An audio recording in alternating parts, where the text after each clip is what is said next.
आज की हमारी वर्कशीट नंबर 28 जो कि हिंदी विषय से संबंधित है। ये कक्षा 7वीं की हमारी वर्कशीट रहेगी जो कि 31 दिसंबर यानी कि वीरवार की हमारी वर्कशीट होगी।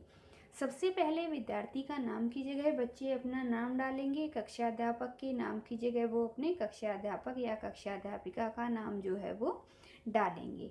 आज की ये हमारी वर्कशीट है वो हमारी हिंदी व्याकरण से संबंधित रहेगी, जिसमें हम हिंदी व्याकरण के कुछ जानकारी प्राप्त करेंगे। और देख लेते हैं सबसे पहले कि हमें यहाँ पर व्याकरण का कौन सा टॉपिक देखने को मिलेगा जिसको हमने यहाँ पर करना है। और आगे बढ़ने से पहले सभी इस चैनल को नीचे दिए गए लाल बटन पर टिक करके सब्सक्राइब कर लीजिए, ताकि आगे आने वाले सभी वीडियो का नोटिफिकेशन आपको सबसे पहले मिल जाए। तो शुरू करते हैं, पढ़िए और समझिए। बालक दौड़ता है, बालिका दौड़ती है। दादाजी अखबार पढ़ते हैं, दादी जी अखबार पढ़ती हैं। नायक अभिनय कर रहा है, नायिका नाचती है। छात्र कविता सुनाता है, छात्रा चित्र बनाती है। तो यहाँ पर देखिए हमें कुछ शब्द जो है वो अंडरलाइन करके दिए गए हैं। जिस तरीके से यहाँ पर हमने बालक को देखा, बालिका को, दादाजी को, दादी जी, नायक, नायिका, छात्र, छात्रा। तो यहाँ पर हमने देखा कि ये शब्द हमें अलग अलग तरीके से यहाँ पर देखने को मिल रहे हैं। अब हम देखते हैं कि इन शब्द को यहाँ पर किस लिए अंडरलाइन किया गया है। ऊपर लिखे वाक्यों में रेखांकित शब्द यानी कि बालक, बालिका, दादाजी, नायक, छात्र पुरुष जाति का बोध कराते हैं। पुरुष जाति का बोध कराने से हमारा मतलब है कि ये जो शब्द हैं बालक, दादाजी, नायक और छात्र, ये सभी कौन से लिंग से संबंधित रखते हैं? ये पुल्लिंग से संबंधित हैं। पुल्लिंग का मतलब है पुरुष जाति को ये शब्द दर्शाते हैं। अब हम देखते हैं दूसरी तरफ जो हमें शब्द दिए गए हैं, बालिका, दादी जी, नायिका, छात्रा। ये शब्द हमें स्त्रीलिंग का बोध कराते हैं। स्त्रीलिंग से हमारा मतलब है जो हमें स्त्री जाति का बोध कराते हैं। तो इस प्रकार से हमने जाना कि पुल्लिंग कौन से हैं और स्त्रीलिंग कौन से हैं, और इनके बारे में और अधिक जानकारी हम आगे चलकर लेते हैं।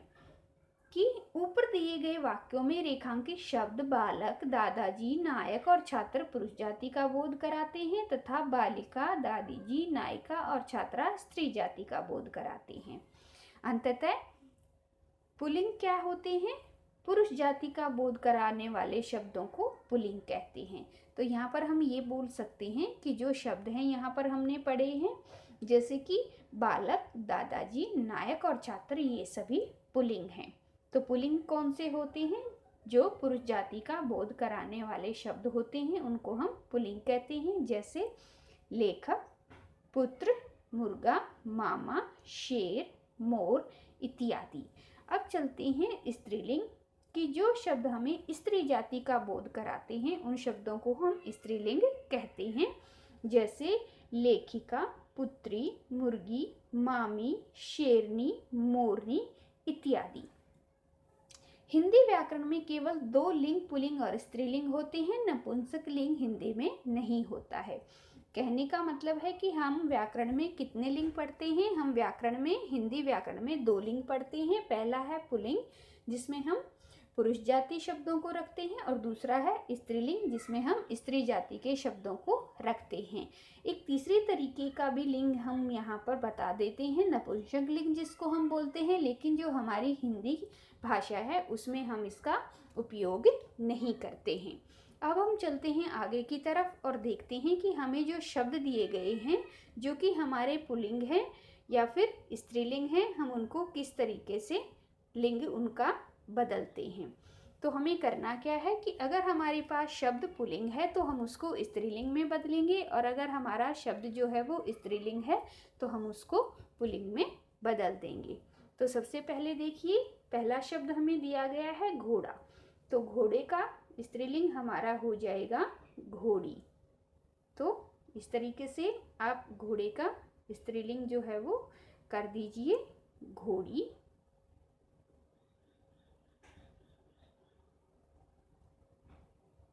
दूसरा है हमारा रस्सा, और रस्सा का हो जाएगा रस्सी।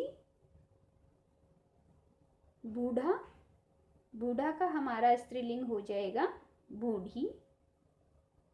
बंदर का हो जाएगा बंदरिया।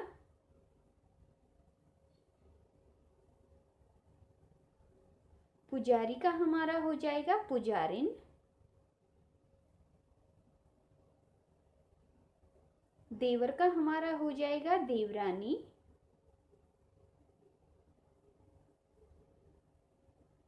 माली का हमारा हो जाएगा मालिन। हाथी का हो जाएगा हथिनी।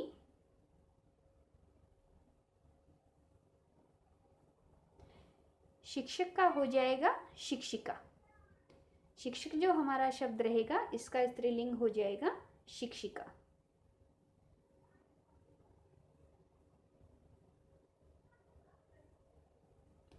फिर है हमारा श्रीमान। श्रीमान का हमारा स्त्रीलिंग रहेगा श्रीमती। युवक का हो जाएगा युवती। युवक शब्द जो कि पुल्लिंग है उसका स्त्रीलिंग हो जाएगा युवती। अभिनेता का हो जाएगा अभिनेत्री।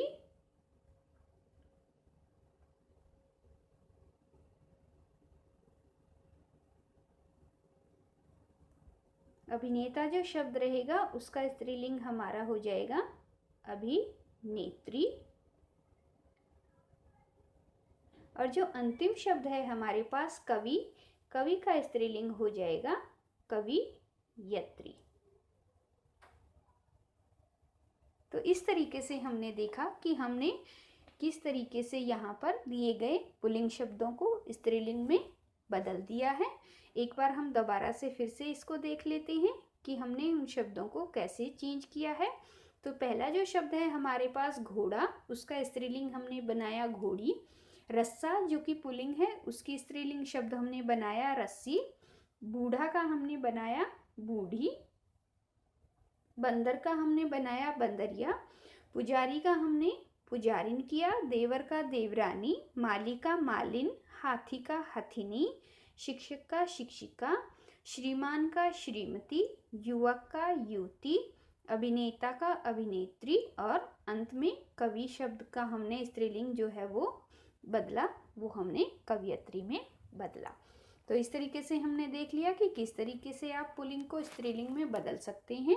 और हिंदी व्याकरण में कितने हमारे लिंग होते हैं, जो कि 2 होते हैं। पुल्लिंग में वो सभी आते हैं जो पुरुष जाति का बोध कराते हैं, और स्त्रीलिंग में वो सभी शब्द आते हैं जो स्त्री जाति का बोध कराते हैं। तो इस तरीके से ये वाली हमारी वर्कशीट यहाँ पर पूरी होती है।